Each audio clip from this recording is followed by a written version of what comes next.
হিন্দু মুসলিম দলিত আদিবাসী সবাই একজোট ভাই, অধিকার বুঝে নেওয়ার লড়াই পিছা হওয়ার জায়গা নাই।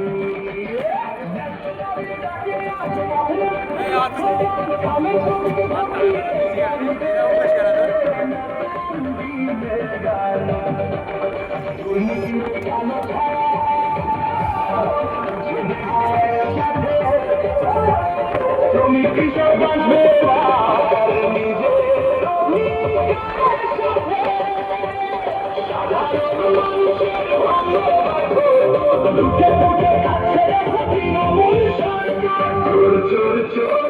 তৃণমূল চোর